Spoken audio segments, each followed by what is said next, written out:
seumpama biji sesawi. Shalom, selamat pagi. Kembali kita dalam Renungan Pagi. Kita sedang membahas satu tema, yaitu menjaga hati. Kembali saudara, saya ingin bertanya, kenapa hati kita ini perlu dijaga? Otomatis karena dikatakan di dalam Amsal bahwa jagalah hatimu dengan segala kewaspadaan, karena disitulah terpancar kehidupan. Kita menjaga hati kita ini supaya terpancar kehidupan. Tapi lepas dari itu, kenapa kita harus menjaga hati kita? Dikatakan dalam firman Tuhan dalam 1 Samuel 16 ayat 7. Tetapi berfirmanlah Tuhan kepada Samuel, janganlah pandang parasnya atau perawaannya yang tinggi, sebab aku telah menolaknya.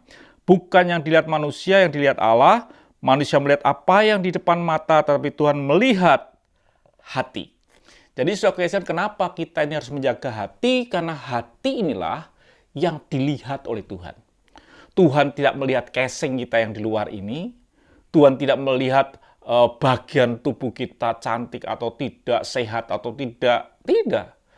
Yang Tuhan lihat adalah hati kita. Manusia hanya melihat apa yang di luar.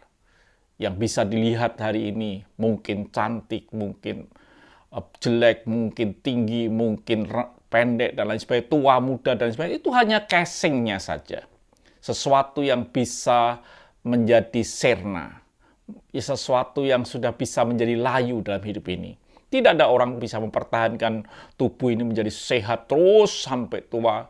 Ketika kita masih muda kelihatan sehat, tapi ketika kita sudah tua, sudah 80 tahun, 90 tahun, pasti sudah tubuh ini sudah berubah banyak hal.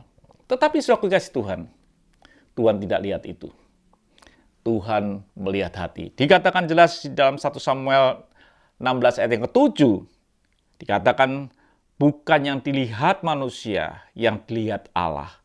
Manusia melihat apa yang di depan mata, tetapi Tuhan melihat hati. Inilah yang perlu kita pahami, bahwa kenapa kita harus menjaga hati kita. Karena Tuhanlah yang melihat hati. Karena orang hanya melihat apa yang di luar. Orang bisa melihat orang memberi persembahan banyak. Bagian luar. Orang bisa melihat orang datang dalam ibadah lebih awal. Orang bisa melihat tepuk tangan yang keras, nyanyi yang keras. Tapi semuanya yang dilihat Tuhan adalah bagian dalam, yaitu hati saudara. Apakah hati saudara? Adalah hati yang menyukakan akan hati Tuhan. Dan berkati, mari kita berdoa. Terima kasih Bapa, buat kami sadar bahwa kami perlu menjaga hati karena Tuhanlah yang melihat hati. Tuhan tidak melihat yang di luar, tapi membuat Tuhan melihat apa yang di dalam. Haleluya.